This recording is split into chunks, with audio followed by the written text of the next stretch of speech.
ભારતનો દબદબો વધ્યો। યુએનએસસીમાં કાયમી સભ્યપદની દાવેદારી માટે વધુ એક દેશનું સમર્થન મળ્યું। ભૂટાને સંયુક્ત રાષ્ટ્ર સુરક્ષા પરિષદમાં ભારતના કાયમી સભ્યપદનું ખુલ્લેઆમ સમર્થન આપ્યું છે। ભૂટાનના વડાપ્રધાન શેરિંગ તોબ્ગેએ ભારતને યુએનએસસીના કાયમી સભ્યપદ માટે પ્રબળ દાવેદાર ગણાવાતા વિશ્વ મંચ પર એવી વાતો કહી જેનાથી તમે પણ ગદગદ થઈ જશો।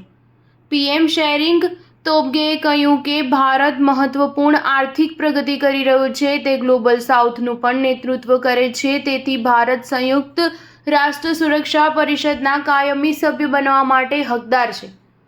તોબ્ગેએ ભૂટાનના અલ્પવિકસિત દેશોની શ્રેણીમાંથી બહાર કાઢવા માટે ભારત તરફથી મળેલા સમર્થન અને મિત્રતા માટે હૃદયપૂર્વક આભાર વ્યક્ત કર્યો હતો। તોબ્ગેએ શુક્રવારે સંયુક્ત રાષ્ટ્ર મહાસભાના 79માં સત્રને સંબોધિત કરતા કહ્યું કે સંયુક્ત રાષ્ટ્રને આજના વિશ્વની વાસ્તવિકતાઓને અનુરૂપ બનાવવું જોઈએ। સુરક્ષા પરિષદનું વર્તમાન સ્વરૂપ ભૂતકાળની નિશાની છે।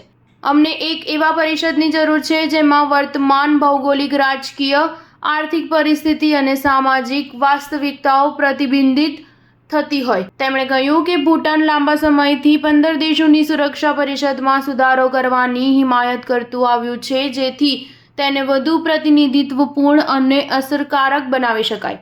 પીએમ તોબ્ગેએ કહ્યું કે અમે સંયુક્ત રાષ્ટ્ર સુરક્ષા પરિષદમાં ભારતને કાયમી સભ્ય બનાવવાનું સમર્થન કરીએ છીએ। ભારત મહત્વપૂર્ણ આર્થિક પ્રગતિ, વસ્તી અને ગ્લોબલ સાઉથમાં નેતૃત્વના કારણે સંયુક્ત રાષ્ટ્ર સુરક્ષા પરિષદના કાયમી સભ્ય બનવાનું હકદાર છે।